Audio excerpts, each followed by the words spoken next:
you.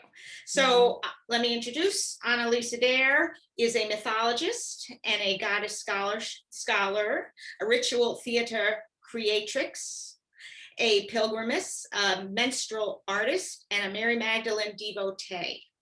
She's the founder of the YouTube travel and interview series, Journey to the Goddess, Ancient Feminine Wisdom for the Modern World, and is a doctoral candidate, which is coming very soon, I think. Yes, very, very soon. July. Ooh. Fingers crossed, end of July. Well, good luck with that. I know I'm sure it's fabulous. I can't wait. Yes. Read whatever you put out there. I'm sure you'll share some of it. Yeah. Yeah. Oh yeah.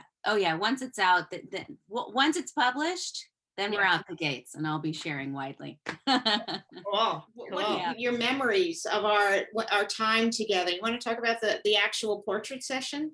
Yeah, I mean, it's like when I look at that one, I feel like that one was taken at the beginning of the session. I have no idea, but in my recollection, that was at the beginning when we were starting to we went there in darkness, first of all. Oh, right. Do you remember we went, the sun was coming up, and just to set the scene, it was in the desert hills of Simi Valley in California. Right. And it looked very desert-like.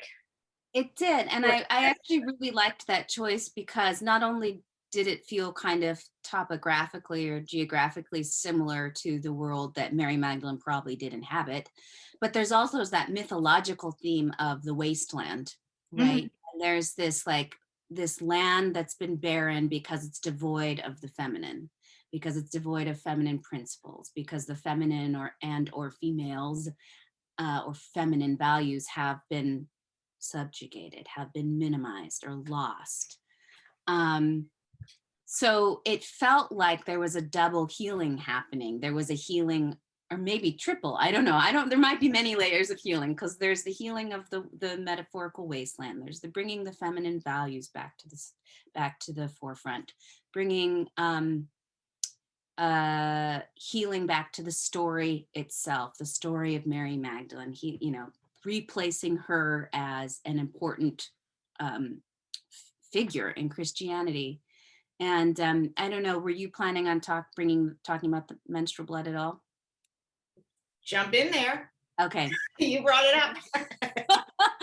And, because the thing about this particular project with you is that we played a lot with the costume and what I was going to wear. And I had my mother help me sew that red piece. And, red it's a great symbol of, typically it's a symbol of blood. It can be a symbol of life force, energy, death, and rebirth. I mean, it has, lots of potentialities, but there's definitely a life force power inherent to the symbolism of red. And so that's one of the reasons I wanted that red cape. And then in some of the mythologies, she's this wealthy woman,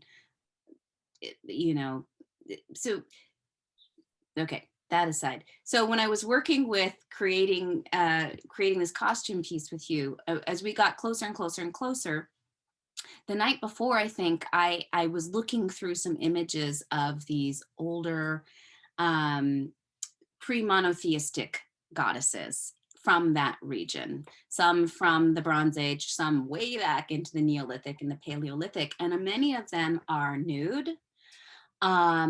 Many of them are very, they're not shy or they're coy, but they're very direct. Their gaze is looking at the viewer, and very fully self-possessed in their feminine power, sensuality, sexuality. And I realized that was the Mary Magdalene that I really wanted to put forward, was a reclaiming of that self-possession of feminine power and sensuality. And so I realized then that we should do the portrait nude. And because I had menstrual blood with me, because I'd started doing these menstrual blood performance pieces, Lisa, this was such a powerful moment. I remember holding it in my hands at the beginning, and I was like, how should we use this? And you were like, put your hand in my container. And I was like, to touch someone else's menstrual blood. Wow, that takes a lot of, I don't know, strength. I don't even know the right word, but I was so floored when you did that, and you rubbed the blood on my body, and it was really actually a powerful moment of sisterhood and acknowledgement of this, something that we share as women. So I felt seen, I felt heard, I felt there was an honoring of the feminine, even in that moment. So, so having that, doing the portrait nude, having the blood on my menstrual blood on my body like that. And you asked me this question as Mary, you're like, Mary, how long have you been walking in the desert? And I said, as I was embodying her, 2000 years. And there's this sense of, really, she has been wandering through this desertified wasteland, waiting for the time when she can be reclaimed as, the powerful, intelligent, sensual figure that she was in the Christian story. And through her, women get to reclaim, the fullness of who we are, reclaim feminine sensuality and sexuality, you know, for ourselves, what that means for ourselves. Right. And so the last thing I want to say, that I remember when we finished and we actually went to go see this exhibit, because we were at the Goddess Spirit Writing, excuse me, I'll say that again. We were at the Goddess Spirit Rising conference, and we went to this exhibit by Carolyn. She's the drummer. Oh, oh, okay. Yeah. Yeah. And we were in there together in this exhibit looking at her work. And I just had this overwhelming sense of relief, like some deep trauma had been released from me. And I remember saying to you, now I feel like for me that manifested, I could feel like I could now like be an artist and a mother at the same time. There was something about this moment of reclamation that healed something in me, that I could have multiple identities at once, that I could be a sensual woman, an artist, and a mother, all at the same time. So the whole experience was extremely healing and profoundly powerful for me. Oh, And I will always be thankful and hold that in my heart forever. thank you for sharing that. That's very meaningful to me to hear, what you went through. And also underscores what I do believe, which is the power of imagery and of what we went through, that you allowed me to see you, in that embodied state. I saw you, which lifted you up. And then through the project, letting it out into the world is then healing for other women too. So there's so much, support and layering, lifting of women on an individual one-on-one, but then one-on-one can go further, Yeah. It's oh, I know. Yes. I mean, again, so that's so perfectly it.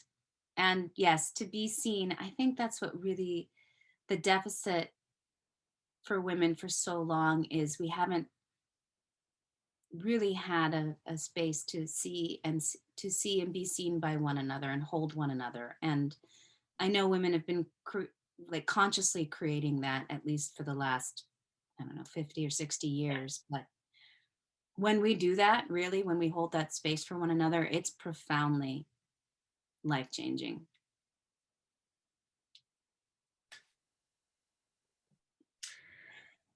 wow, thank you. Yeah. I'm all talked out then. That was everything.